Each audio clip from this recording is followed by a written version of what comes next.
नमस्कार बच्चों, मेरा नाम मीनाक्षी शर्मा है और मैं आपकी हिंदी टीचर हूँ। कैसे हो आप सभी? आशा करती हूँ कि आप सभी घर में स्वस्थ और सुरक्षित होंगे।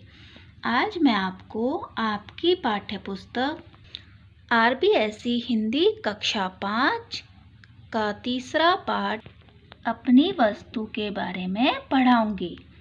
इसमें क्या होता है बच्चों, दो भाई होते हैं। ये चित्र में दिखाए हुए हैं ना, ये दोनों क्या कर रहे हैं? लड़ाई कर रहे हैं, झगड़ा कर रहे हैं। किस लिए? जमीन को अधिकार के लिए, जमीन के स्वामित्व के लिए। तो रास्ते में एक महात्मा जी जा रहे होते हैं। वो दोनों भाइयों को झगड़ते हुए देख लेते हैं और उन्हें समझाने का प्रयास करते हैं और उनके समझाने से दोनों भाई शर्मिंदा होते हैं और महात्मा जी की बात को मान लेते हैं। तो बच्चों आइए आप मेरे साथ पढ़िए। एक महात्मा जी कहीं जा रहे थे। मार्ग में उन्हें एक स्थान पर दो व्यक्तियों को ऊंची आवाज में बोलते सुना। दोनों ही हाथों में लठ लिए एक दूसरे के प्राण लेने को उद्यत दिखाई दिए। उद्यत मीन्स तैयार। दोनों क्या कर रहे थे? दोनों के हाथ में डंडे थे और दोनों एक दूसरे की जान लेने को तैयार थे। एक कहता था कि यह भूमि मेरी है और मैं इसका स्वामी हूँ, जबकि दूसरा उस भूमि को अपनी बतला रहा था। उस भूमि पर अपना अपना स्वामित्व जतलाने के लिए दोनों ही क्रोध से लाल पीले हो रहे थे, बहुत अधिक गुस्सा हो रहे थे और अपने अपने पक्ष में दलीलें दे रहे थे। एक कहता था कि ये ज़मीन मेरी है और उसके लिए अपना पक्ष रख रहा था और दूसरा उसको अपनी बता रहा था। और संत महात्मा कैसे होते हैं बच्चों? स्वभाव से ही दयालु और परोपकारी होते हैं, सदैव सबका भला ही चाहते हैं। उन्होंने मन ही मन विचार किया कि ये दोनों लड़ाई झगड़ा करके व्यर्थ ही अपने प्राण गंवाने पर तुले हुए हैं।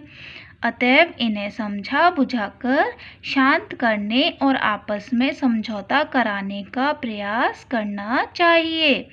यह सोचकर वे उनके निकट गए और निकट माने पास, और उन्हें संबोधित करते हुए बोले, हे भद्र पुरुषों, तुम लोग कौन हो और आपस में झगड़ा क्यों कर रहे हो? तो जो रास्ते में महात्मा जी जा रहे थे तो उन्होंने उन दोनों को लड़ते हुए देखा, तो उनने मन में विचार किया कि ये दोनों ही लड़के एक दूसरे के प्राण गंवाने पर तुले हुए हैं, इन्हें समझा बुझाकर शांत करना चाहिए। तो वे दोनों के पास जाकर क्या बोले कि तुम लोग कौन है और आपस में क्यों झगड़ा कर रहे हो? आगे देखिए। महात्मा जी को देखकर उनमें से एक व्यक्ति बोला, महात्मन, हम दोनों भाई हैं। क्या बोला कि हम दोनों कौन हैं? हम दोनों भाई हैं। हमारे पिता ने मरते समय अपनी संपत्ति का जो बंटवारा किया था उसके अनुसार इस भूमि का मालिक मैं हूँ, फिर भी यह व्यर्थ ही झगड़ा कर रहा है। वो एक भाई कहता है कि मेरे पिताजी ने जब भूमि बांटी थी, संपत्ति बांटी थी, तो इस भूमि का मालिक कौन था? मैं हूँ। इस भूमि का मालिक मैं हूँ और यह बेकार में ही झगड़ा कर रहा है। दूसरा व्यक्ति तत्काल चिल्ला उठा, महाराज, यह बिल्कुल झूठ बोल रहा है। यह भूमि इसके भाग में नहीं बल्कि मेरे भाग में आती है। क्या कहा उसने? कि यह इसके हिस्से में नहीं बल्कि मेरे हिस्से में आती है, इसलिए उसका असली मालिक मैं हूँ। यह झूठ मूठी इसे अपनी बतलाकर मुझे डरा धमकाकर इसे हड़पना चाहता है। महात्मा जी ने शांत भाव से फरमाया, कहा कि तुम दोनों ही इस भूमि को अपना कहते हो और अपने अपने पक्ष में दलीलें देते हो।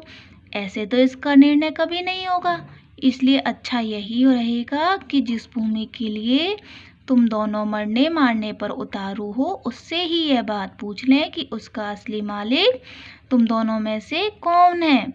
वह स्वयं ही इस बात का निर्णय कर देगी। तो महात्मा जी ने कहा कि जिस भूमि के लिए तुम लड़ाई झगड़ा कर रहे हो ना, उस भूमि से ही पूछ लेते हैं कि इसका असली मालिक कौन है।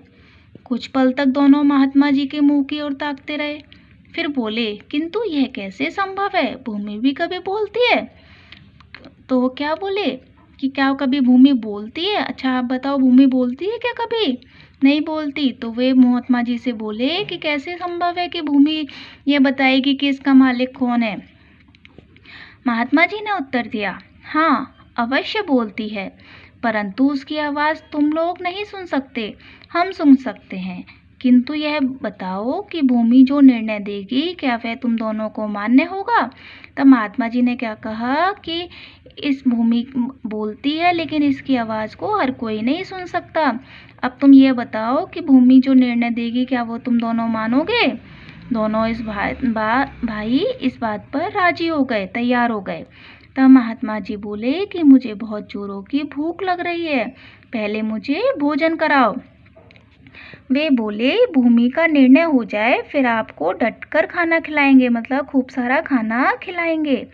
महात्मा जी ने कहा भूमि का निर्णय तो हो ही जाएगा, वह कहीं भागे थोड़ी जा रही है।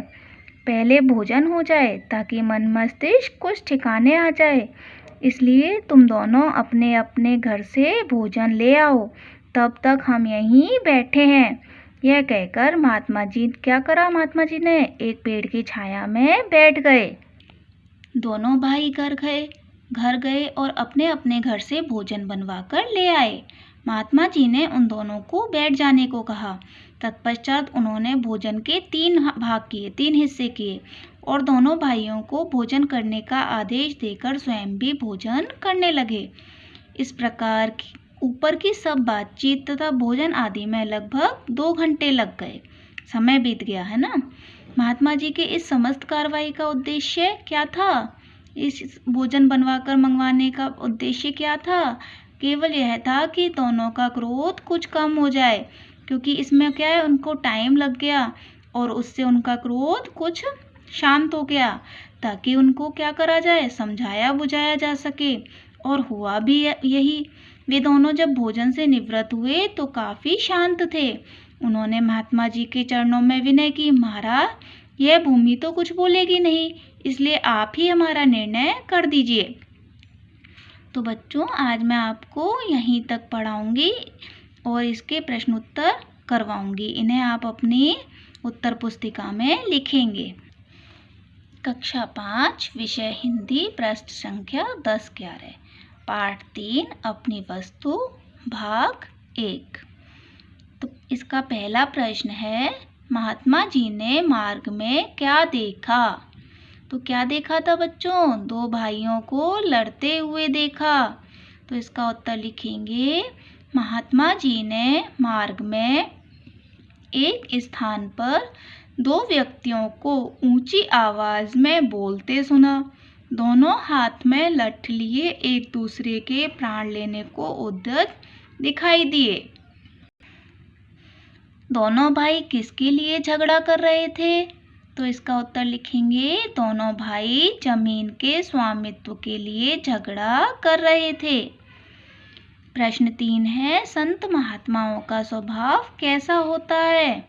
तो कैसा होता है बच्चों? दयालु और परोपकारी होता है। तो उत्तर लिखेंगे, संत महात्माओं स्वभाव से ही दयालु एवं परोपकारी होते हैं। प्रश्न 4 है, महात्मा जी ने झगड़ा रोकने के लिए दोनों भाइयों को क्या राय दी? तो उत्तर लिखेंगे, महात्मा जी ने दोनों भाइयों से कहा कि जिस भूमि के लिए तुम मरने मारने पर उतारू हो, उससे ही पूछ लिया जाए कि उसका असली मालिक कौन है। प्रश्न 5 है, भोजन बनवाकर मंगवाने के पीछे महात्मा जी का क्या उद्देश्य था? तो इसका उत्तर लिखेंगे, भोजन बनवाकर मंगवाने के पीछे महात्मा जी का उद्देश्य था कि दोनों भाइयों का क्रोध कुछ कम हो जाए, ताकि उन्हें समझाया बुझाया जा सके। तो बच्चों इन प्रश्न उत्तरों को आप अपनी उत्तर पुस्तिका में लिखेंगे। शेष पाठ मैं आपको नेक्स्ट वीडियो में पढ़ाऊंगी। धन्यवाद।